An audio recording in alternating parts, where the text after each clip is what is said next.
I have a proposal, everybody. I know people on the left don't make prescriptive statements. We're not known for that. We just complain. We're just like, well, everything sucks and the world is on fire and I don't like it. I don't want it to happen. I hate this. Stop. Capitalism. Blar. That's basically what people think the left is. But I have a proposal, okay? I want to propose, and I brought this up before, a new branch of the military, okay? You have Space Force. That's the newest one, but we have a new one, okay? This is a brand new branch of the military. Allow me to introduce the Sorry Force.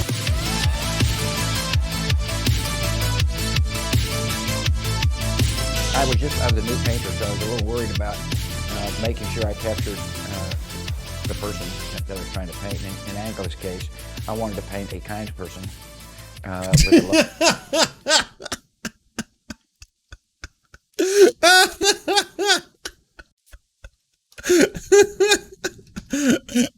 want to paint a kind person.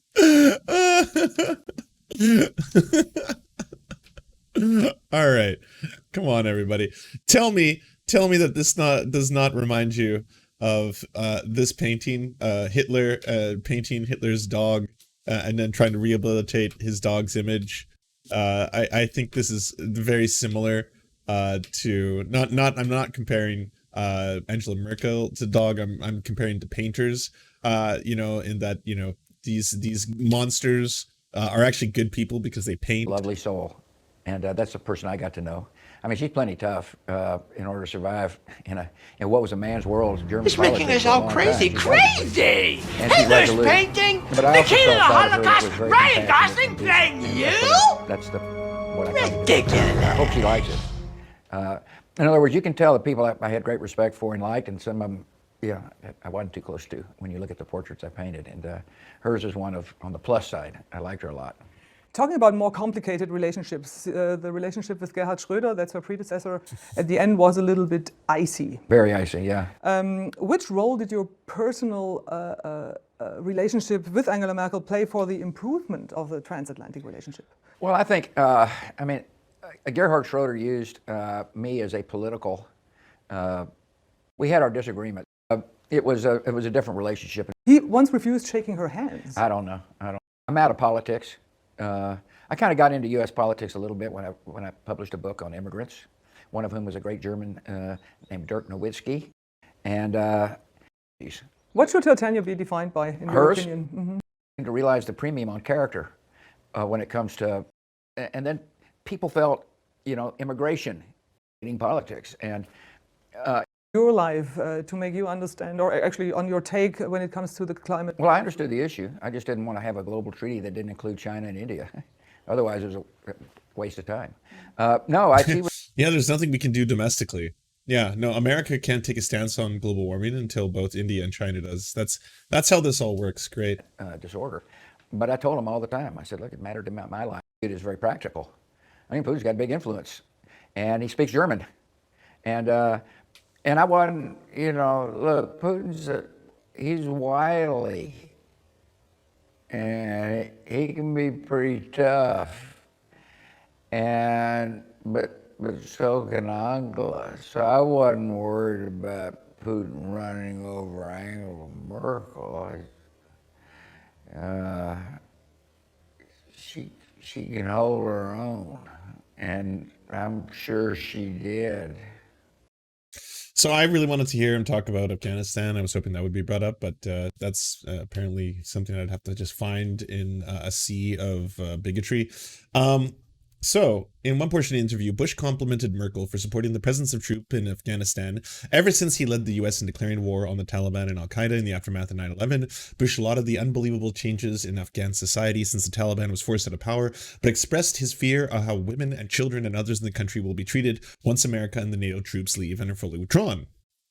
I think the consequences are going to be unbelievably bad. Afghan women and girls are going to suffer unspeakable harm. They're just going to be left behind and be slaughtered by these very brutal people. It breaks my heart. He asks if he thinks the withdrawal was a mistake. He says, I think it is. Yeah. He also feels that Merkel feels the same way. So Here's a little thing. I do not think the Taliban is going to be good for women's rights or women's liberation. I never have, but I also think that was never the purpose of the United States being in Afghanistan. They were not there on a peacekeeping mission to liberate women. Let's just remind everybody a quick recap of George Bush. He's selling a new book of long cynical pause for emphasis, paintings of immigrants, and got invited to talk about them on both CBS Sunday Morning and The Today Show. Oh, did I mention the paintings are of immigrants? I feel like I just did, but honestly, all I can hear is the rushing sounds of hot Cody blood. Studio 43. That's it. Well, I can smell the paint, yeah. Oh, yeah. The occasion for our visit is the release of a new book of his oil paintings, Out of Many, One. Portraits of America's Immigrants. Now, myself and most of I haven't seen America this only commercial. care I'll about watch it painting after. if it's being done to wainscoting in the context of an extreme home makeover or murder house flip. Available now on... Oh, right. Anyway, so luckily, the segment shifts very quickly from the art of What the fuck is Kubi? brushstrokes to the art of post-mortem PR for an administration best known for torturing brown people. For example, take a look-see on how Bush and CBS explain the past 20 years of the immigration debate. Is it one of the biggest disappointments of your presidency? Not Yes, it really is. I campaigned on immigration reform. I made it abundantly clear to the voters this is something I intended to do. Oh, Despite Queeby, sorry. My bipartisan apologies. backing, reform failed during Mr. Bush's tenure. Years later, Donald Trump made anti-immigrant rhetoric a centerpiece of his campaign. Once upon a time, President Bush tried to make some kind of change. What change? Don't worry about that. Something any reasonable person would agree with, I'm sure. No need to Google the words Bush plus immigration, but despite bipartisan backing, Bush's effort for immigration reform failed. And then Donald Trump ruined everything with anti-immigrant rhetoric, which all good people on the right and left immediately rejected. And now, a wistful George W. Bush is upset that people on both sides are using the immigration debate as some kind of fear-mongering tactic. Speaking of being wistful, remember when people had shame? Those were good times, if they ever existed. Anyway, you may have noticed that some of the little details in that summary don't quite match up to anything that actually happened in the history of America ever. Let's even set aside how offensive it is, just in general, to take lessons in humanity and compassion from the guy who oversaw Abu Ghraib and started two absolutely devastating wars, costing more than 500,000 lives and pressing on for, what's that? Hello? Decades. But all of that, war and torture aside, just on immigration policy alone, this framing doesn't really stack up. So let's do the thing. You know, the thing where we actually do Google President Bush plus immigration and see what comes up. Do it, Cody. A little trip to the early 2000s. Doesn't that sound fun? Maybe we'll Google Strong Bad or that Badger song next, but mostly it's gonna be the atrocity stuff, I'm sorry. Anywho, upon arriving in office, Bush's first major legislative proposal was a guest worker program that temporarily allowed people with proof of employment to remain in the US, but didn't include a pathway to citizenship, and was roundly criticized as unsafe for immigrant workers, basically turning them into a permanent underclass. But, on the other hand, the portraits. No part of this worker program, of course, would do anything for the refugees currently arriving at our southern border. You know, the immigrants who were too busy escaping economic crises or devastating wars that were perhaps maybe kinda caused by the American government, and darn it, just didn't have the time to phone ahead and hook up a part-time gig at the local Aaron Brothers. Or Michael's, depending on the region. There are art supply stores. Continuing on, and the Bush administration's big push for immigration reform culminated in the Secure Borders, Economic Opportunity, and Immigration Reform Act of 2007, which would have provided a path to citizenship for undocumented immigrants by creating a Z visa program that would give a probationary legal status. As a compromise, it significantly increased funding for security at the US-Mexico border, including, you guessed it, 370 miles of additional fencing. The bill also would have introduced a so-called merit-based system for immigration moving forward.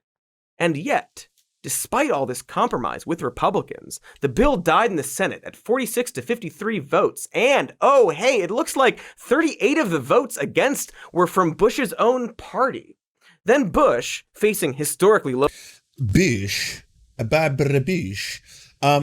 So I'm sure everyone knows, I don't need to reiterate to my audience or my crowd that George Bush fucking was a terrible human being, and he deserves to be put on trial for war crimes and should spend the rest of his days in a prison cell for, again, being part of an administration that resulted in so many civilian deaths. I think that's pretty much well understood in these days.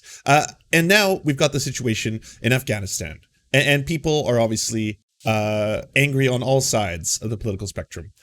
Conservatives just want endless war machine wars to continue on, and they don't care who has to die at the hands of, the military-industrial complex. It's got to keep on going forward. It's got to keep on producing bombs. We've got to sell the bombs. And then if we sell, sorry, my disgust at this entire thing is clearly overwhelming. I have a plan. I have a proposal, everybody. I know people on the left don't make prescriptive statements. We're not known for that. We just complain. We're just like, well, everything fucking sucks and the world is on fire and I don't like it. I don't want it to happen. I hate this. Stop. Capitalism. Blar. That's basically what people think the left is. But I have a proposal, okay? I want to propose, and I've brought this up before, a new branch of the military. Okay, you have Space Force. That's the newest one, but we have a new one. Okay, this is a brand new branch of the military. Allow me to introduce the Sorry Force.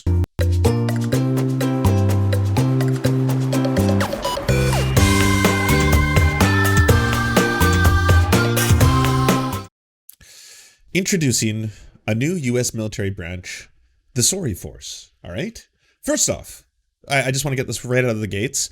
How are we going to pay for it? Okay? We're going to take about $200 to $300 billion from the U.S. military budget.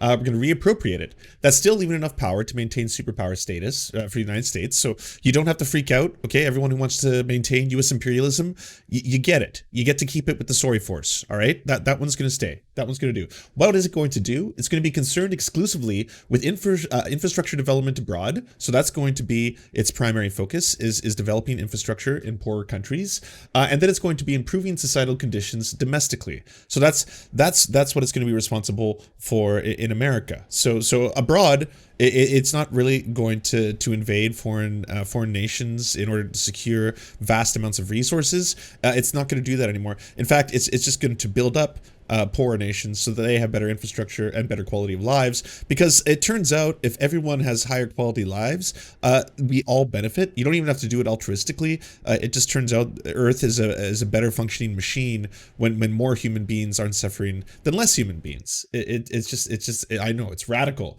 So it's also going to root out all the corruption and the sexual exploitation that is currently present in the U.S. military. So that's going to be a division of the Sorry Force. The Sorry Force is going to be also responsible for cleaning up a lot of the situations that are going on in the U.S. military, as well as the U.S. military, how it is operating abroad, both in war capacity and humanitarian and protective services. A really big problem is that when the United States, even when they're supposed to be doing peacekeeping missions, such as going to, let's say, Haiti, in order to help their government secure things like oil fields. Even when they're going to do that, unfortunately, there's huge amounts of problems rife within the U.S. military, committing large amounts of sexual assaults and impregnation upon the local areas in which they're supposed to be looking after. But don't worry, Sorry Force is going to be responsible for investigating and trying every single person who does that as well. So it's going to have that aspect of the Sorry Force as well. So it's also going to establish a new division of the Sorry Force, which is called the How Are We Going to Pay For It Subforce. And that begins to pay for a lot of unnecessary things using discretionary spending that is already being used on the military. So, for example, ending all homelessness in America, all of it forever, that is only going to cost $20 billion. Yeah, that's how much it'll cost. So that's not even a chip off the old block of the Sorry Force. So that one is something that can happen instantaneously. That can be that can be put into action immediately. So there you have it. The Sorry Force will end homelessness in its first year of operation, which is pretty cool. Okay. I also want to add that this one is up for public debate. This one does not have like I know like all of you think this is a bit. This is not a bit.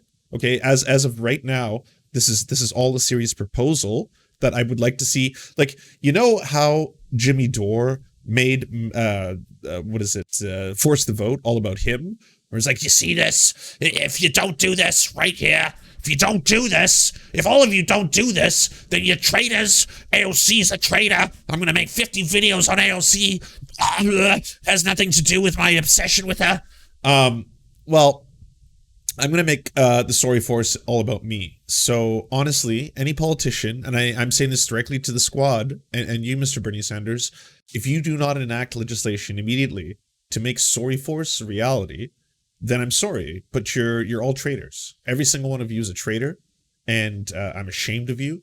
And frankly, I'm probably going to use the rest of my days and my platform to vilify you, because that's how I'm going to enact change in the real world as a leftist. I'm going to do that by pretty much shitting consistently for a career choice on the only progressives that happen to be within the Democratic Party. That'll be the thing that I do. So, hey, back to the Sorry Force. This last one is up for debate. Okay, but I think we should look into developing super animal hybrids that can fly and be ridden around to save on our carbon footprint.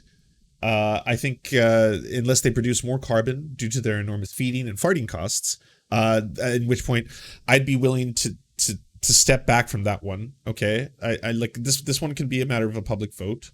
We don't have to have the Sorry Force, obviously make all the decisions out of the gates, but don't get hung up on this. Obviously, I'm flexible. I'm flexible on that one, but that's why I provided these. These are just examples of what the Sorry Force could look like. Obviously, we might want to lose the stormtrooper aesthetic. It's just got some really negative connotations, especially when you see the whole allegory to World War II going on in the Star Wars franchise. I mean, that is why it was so white, so incredibly white, like unbelievably white. So maybe that Carl Sagan pointed this out a while ago. Hey, James from the internet, good to see ya. Fucking look at this bougie checkmark. You didn't waste any time at all. You went and you signed the contract, eh? Huh. How about that? James, did you have time to consult with a lawyer? Or were you like the rest of us and you had to do it yourself and you read it, but at the same time you're like, I can't fight any of this. So yeah, Jeff Bezos, you can take like 50% of my income. Sure. That seems fair.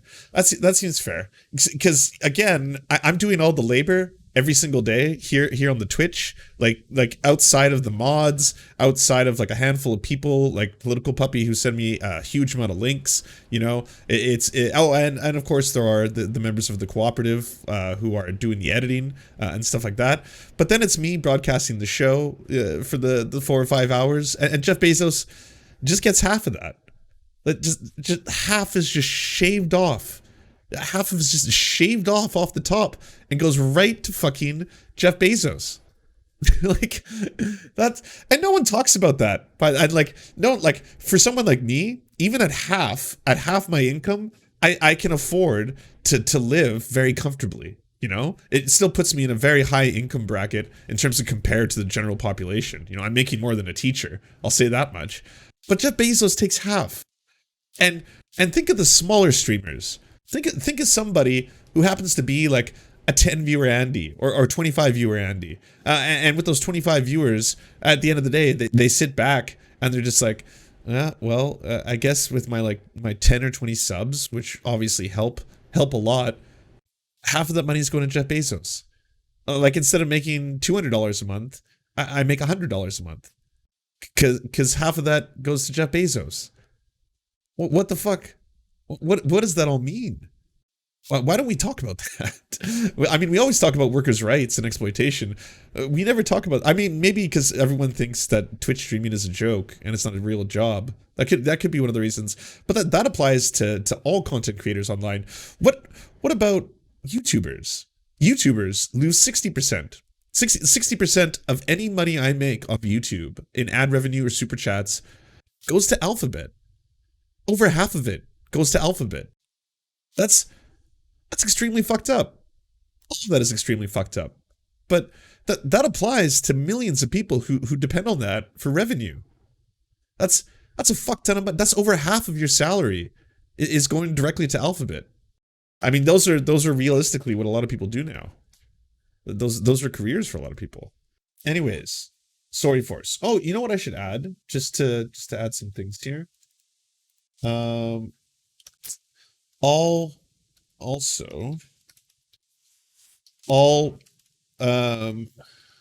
any private corporation involved in the military industrial complex will be taxed 100% on the incoming incoming profit generated from arms sales, specifically arms sales.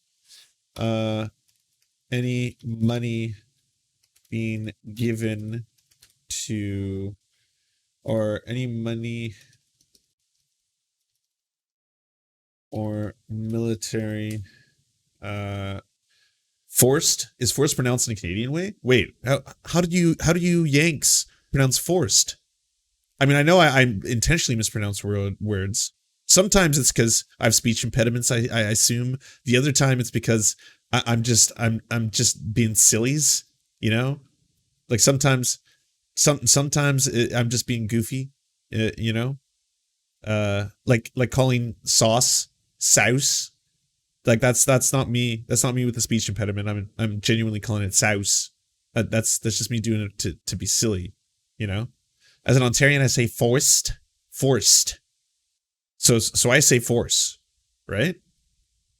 Can we ban lobbying? Yeah, sorry, let me add that. Any money or military aid given to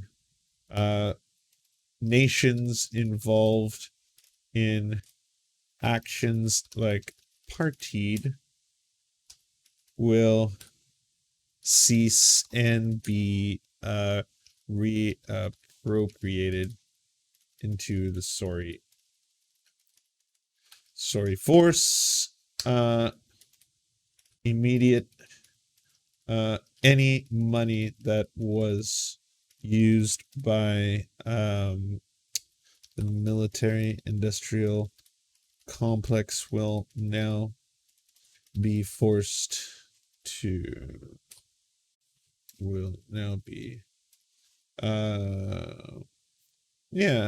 redirected into the sorry force. There we go. I think that's a good way of funding it. You know, I pronounce Vosh in the Canadian way. Well, I say Voosh or Vaush as a meme because that's how Jeremy from the Quartering pronounces it. But I don't genuinely in any way think it's pronounced that way. Like I know it's pronounced Vosh. Like if someone was like Vosh the streamer, I would say Vosh like that. This is good. I can put a dot on this, right? I was going to tweet it out maybe, and then I'm going to put this into the ether. I'm also going to make my demands. As I've stated previously, one of my demands is, of course, that any politician who does not immediately do a force the vote-esque scenario on this is a traitor. To leftists everywhere. Obviously, that's going to be a part of it. Maybe we could start a sorry Cold War with China, where the rich nations help infrastructure and proxy sorry wars. I think we need to start one. We need to begin a climate change war with other countries. Maybe I can add that to the sorry force. So maybe I'll make this proposal 5. Man, this one is solid. This one is ready for a tabled bill, I'm pretty sure. Proposal 4. All wars will cease and the climate change war will begin. It will be It will unite with multiple allies, in this case everyone, and will be it will be a competition to see who can effectively enact policies that will stop CO2 output, or stop man-made CO2 output globally. So you know how some people do research streams, like a lot of people do like legal research streams, and it's gonna be like, I'm gonna do a stream now for like, you know, 10 hours about me preparing for something. I do the same. Okay, as you can see before you, I've done my work. I've made a prescriptive policy proposal, and I'll be honest. This I know feels like a bit, and sure, some parts of it kind of are. Like this probably isn't as realistic. I'm flexible on that. Number 5, I'm flexible on. But the truth behind all of these statements, I believe to my absolute core, this is fundamental to my worldview, and I would like to see this enacted in some way, shape, or form. If we cannot do it through the Sorry Force, fine. Okay, I'm not saying this is the only way. There's multiple paths that we can take down any road we want to take in order to improve the world. So if you want to do it in other forms, I'm fine with that. Okay, but ultimately, if we are going to go forward with this, I'm also completely fine with that as well. Like, we have the Space Force, and that's just laughably cartoonish. So why not the Sorry Force? And everyone's costumes and everything, we can design them. Don't use stormtroopers again, because the implication. The implication. But the Sorry Force, I think this is it. I think I'm ready to call out major politicians. Hey, do you like movies? Do you like Serfs? Do you want movies and Serfs watching the movies? So then come over to the new channels. It's the Serfs Cinema. Thanks so much for watching, everybody. Can you do the thing, that thumbs up and comment and all those things that help us out in the algorithm that controls every aspect of our lives? Also, if you happen to have a Facebook account, can you delete it? Like, just delete it. You should probably delete your Facebook account, because it's not a great company. But hey, if you can't do that for whatever reason, I understand. And could you also go to facebook.com/thesurftimes then, and give us a little like and a follow. We're just trying to push back against the fact that people like Ben Shapiro happen to dominate the platform entirely. And when everyone asks, why do older generations believe the things they believe? One of the problems is the majority of them on social media use Facebook. So to counter that, we're just going to be on there too now. Also, if you happen to have a union or a worker co-op or even a leftist project, podcast, website, Zoom, MySpace, it doesn't matter. We will advertise it for free on this channel. All you got to do is go to weareserfs.com and use the forms that we got there, weareserfs.com. Thanks, everybody. To our gods, Xander Corvus and VK Jehannam, we are prepared to commit human sacrifices for your eternal glory. To our monarchs, the Tim Caucus and Tom Spiker, we are humbled to be your oafish jesters, clowning around in your royal court. To our lords, Evan Nudie, Tofox, Ryan Lubin, Trevor R., Jeff Lamb, and Alexander Thaler, we shall proudly carry your standard onto the battlefield and die for your precious land. To our esteemed Knights of the Round Table, Dark Puppy, Jenna Towell, Anna Loves Riley, Quiet 185, Omni, Riley and Anna, Poodlehawk, Multimondi, Trevor Janis, Lemmy 101, Anthropophojak, Saren 42, Chronic to Hemphog, The Great Pudini, Bongini, Catherine, Radical Maniac, Ramona Costa, J. Fraser Cartwright, Jimmy Bignuts, Violent Orchard, Sophie Baby, Andreas Chiringuito, Zach Christensen, Yopi, Josh Mickelson, Todd Buckingham, and Todd Lajeunesse. We raise our glass, we raise our swords, and we salute you.